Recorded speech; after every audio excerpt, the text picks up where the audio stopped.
నమస్తే, welcome to Disha TV. Andhra Pradesh రాష్ట్రం కడప జిల్లా కమలాపురం నియోజకవర్గం నుంచి విష్ణు అనే వ్యక్తి ప్రెస్ క్లబ్కి రావడం జరిగింది, హైదరాబాద్ ప్రెస్ క్లబ్కి. సో తను ఇక్కడికి వచ్చి ఒక ప్రెస్ మీట్ పెట్టడం జరిగింది.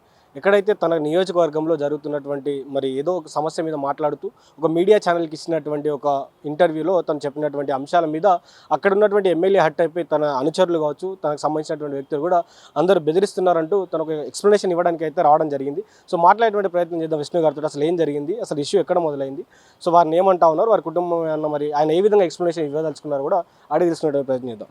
అసలు ఎక్కడ మొదలైంది, అసలు ఇష్యూ ఎక్కడ ఉంది? ఇష్యూ ఏంటంటే మాది యాక్చువల్గా కడప జిల్లా కమలాపురం కాన్స్టిట్యున్సీ వల్లూరు మండలం నల్బెడిపల్లె.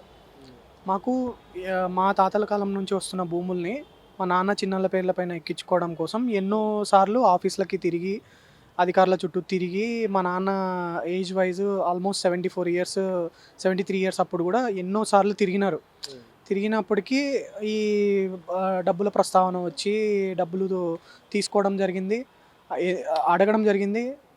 అడిగినందుకు ఎందుకు అని క్వశ్చన్ చేయడానికి నేను ఎమ్మెల్యే ఆఫీస్కి వెళ్ళడం జరిగింది.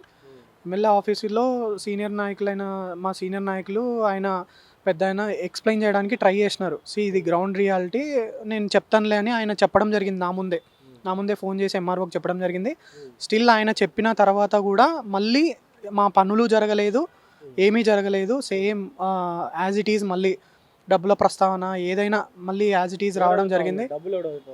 అధికారులు అడుగుతా ఉన్నారు చేయడానికి. సో ఆ ఫ్రస్ట్రేషన్తో ఇంకెన్ని రోజులు ఇలా అని ఫ్రస్ట్రేషన్తో మొన్న సాక్షి మీడియాకి నేను వీడియో ఇవ్వడం జరిగింది. అంతేగాని ఎవరిని ఉద్దేశించింది కాదు, ఎవరిని ఏ రాజకీయ నాయకుడిని ఉద్దేశించాలని నాకు థాట్ కూడా లేదు. బట్ ఆ హీట్ ఆఫ్ ది మూమెంట్లో ఎక్స్ప్లెయిన్ చేయడానికి నేను ఒక కన్వే చేసిన విధానం అది రాంగ్ వేలో వెళ్ళింది. ఆ రాంగ్ వేలో వెళ్ళడంతో ఎవరు నాకేం బెదిరించలేదు. నేను ఈవెన్ అంతకుముందు చేసిన వీడియోకి కూడా ఎవరు ప్రలోభ పెట్టలేదు. ఇప్పుడు చేయడానికి కూడా వివరణ మాత్రమే. ఎవరు ప్రలోభాలంటే లోకల్గా ఆయన అంతటి సీనియర్ నాయకుడు, మాకున్న కుటుంబ నేపథ్యము, ఆయన మమ్మల్ని ఫ్యామిలీ మెంబర్ లాగా చూస్తారు. మా నాన్నకి ఆయనకి 30 ఏళ్ళ రిలేషన్ ఉంది. సో ఆ రిలేషన్ని చెడగొట్టకూడదు అని మాత్రం వివరించుకోవడానికి మాత్రమే వచ్చినాను నేను. సో అంత రిలేషన్ ఉన్నప్పుడు మరి ఎట్లా మీరు ఆ మీడియా ఛానల్కి మాట్లాడడం జరిగింది? నేను మాట్లాడడం ఎందుకు? సో నేను చెప్పదలుచుకుంది ఏంటి అంటే, గవర్నమెంట్కి కూడా అంతటి సీనియర్ నాయకుడు కూడా చెప్పినా కూడా వర్క్ జరగలేదు అని కన్వే చేయడానికి మాత్రమే ఆ రోజు చెప్పిన నేను. టీడీపీ ఎమ్మెల్యేనే. నేను అదే ఇప్పటికీ చెప్తాను, ఇప్పటికీ బౌండ్ అయి ఉంటాను. వ్యవస్థలు బాగాలేవు, ఏ గవర్నమెంట్ అని కాదు, ఏం కాదు. ఇప్పుడు ప్రజా దర్బార్లు పెడుతున్నారు, ప్రజావేదికలు కూడా పెడుతున్నారు. ఆబ్వియస్లీ ప్రజలకి ఏదో ఒకటి సొల్యూషన్ తేవాలనే ఆ ప్రజావేదిక, ప్రజా దర్బార్లు. కానీ వెళ్ళేది మళ్ళీ అదే డిపార్ట్మెంట్లు, సంబంధిత డిపార్ట్మెంట్లకే వెళ్ళేది. సంబంధిత డిపార్ట్మెంట్లకు వెళ్ళినప్పుడు ఏం జరుగుతుంది? ఎక్కడి నుంచో, గ్రామాల నుంచి ఎక్కడి నుంచో మళ్ళీ ప్రజావేదికలకు రావాలంటే మంగళగిరికి రావాలి లోకేష్ గారిని కలవడానికి. సో ప్రతి ఒక్కరూ కలుస్తారని కాదు కదా, ప్రతి ఒక్కరికి ఆ రోజు కలిసే స్కోప్ ఉండొచ్చు. కొంతమంది వెనక్కి వెళ్ళిపోతారు కలవలేక.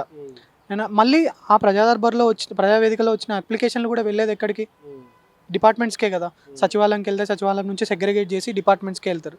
డిపార్ట్మెంట్స్లో జరగనంత వరకు ఈ ప్రాబ్లమ్స్ అలానే ఉంటాయి. నాట్ ఓన్లీ రెవెన్యూ, అక్కడికి వచ్చేది ఓన్లీ రెవెన్యూలో జరుగుతున్న ప్రాబ్లమ్స్ గురించే కాదు, ప్రతి వ్యవస్థలో ప్రాబ్లమ్స్ ఉన్నాయి. గ్రామ స్థాయిలో ఎన్ని ప్రాబ్లమ్స్ ఉన్నాయో లోకల్ నాయకులకు తెలుసు, లోకల్గా అందరికీ తెలుసు. ఇది గ్రౌండ్ రియాలిటీ. వాస్తవానికి మరి మీరు ఆ మీడియా ఛానల్తో మాట్లాడిన తర్వాత మీ నాన్నగారికి, మీ కుటుంబ సభ్యులు కూడా వరుసగా ఫోన్ కాల్స్ వచ్చినాయని చెప్తా ఉన్నారు. కొంతమంది బెదిరించారని కూడా చెప్తా ఉన్నారు. దీంట్లో వాస్తవం బెదిరించడం అని నేను ఎప్పుడు బెదిరించమన్నారని చెప్పలేదు.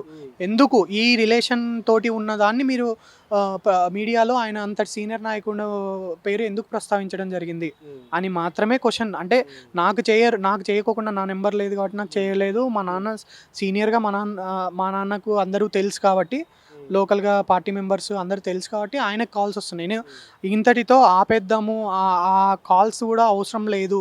నేను ఆయనని హట్ చేయాలని కాదు చేసింది, నేను జస్ట్ వ్యవస్థల మీద మాత్రమే మాట్లాడడానికి మాత్రమే ఆ వీడియో రిలీజ్ చేసినాను అని చెప్పుకోవడానికి మాత్రమే నేను చేసింది. సో చివరిగా మీరు మీ ఎమ్మెల్యే గారికి ఏం చెప్పదలుచుకున్నారు? మరి నేను అదే చెప్తున్నాను. ఇప్పటికీ నేను మా ఎమ్మెల్యే గారికి రిక్వెస్ట్ చేస్తుంది ఏంటంటే, నా సమస్యని పెద్దవాళ్ళ దాకా తీసుకెళ్ళి, అధికారుల దాకా తీసుకెళ్ళి సాల్వ్ చేసి, ఈవెన్ నేను మీడియా సందర్భంగా కోరుకునేది ఏంటంటే, ఈ ఇంతటి ప్రాబ్లమ్ని నేను ఇంకా లోతుగా ఎక్స్ప్లెయిన్ చేసుకోవడానికి లోకేష్ గారికి ఒక రిక్వెస్ట్ చేస్తున్నాను. ఒక 5 మినిట్స్ అపాయింట్మెంట్ ఇస్తే నేను మంగళగిరికి వచ్చి ఆయనను పర్సనల్గా కలిసి నా ప్రాబ్లమ్ని చెప్పుకునే ఇది ఇవ్వాలని కోరుకుంటున్నాను. హట్ అయినటువంటి మీ ఎమ్మెల్యే గారికి క్షమాపణ చెప్పదలుచుకున్నారా మీరు?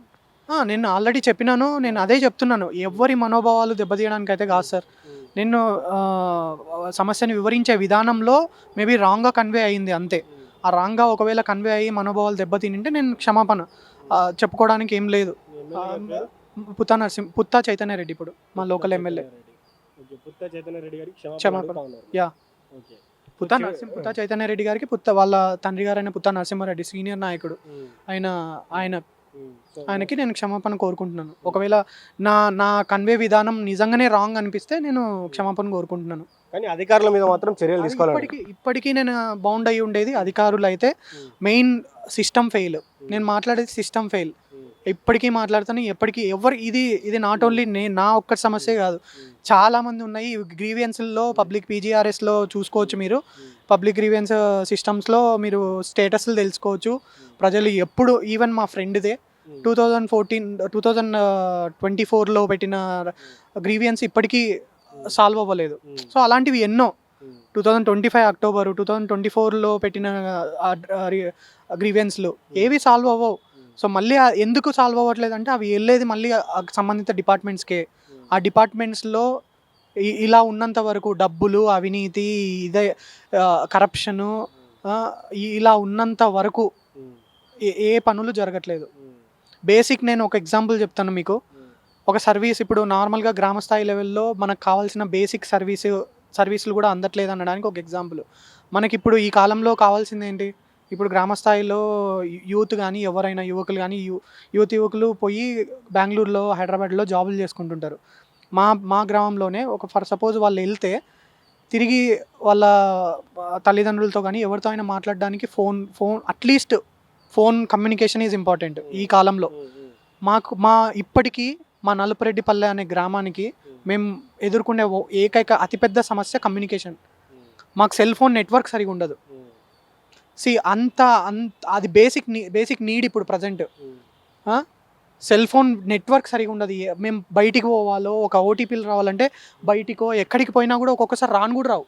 మేము ఫోన్ మాట్లాడాలంటే మిద్ది పైకి వెళ్ళి ఫస్ట్ ఫ్లోర్కి వెళ్ళడమో, బిల్డింగ్ పైకి వెళ్ళడమో, అప్పుడు కూడా సింగిల్ ఏదో కొంచెం వస్తుంది సిగ్నల్.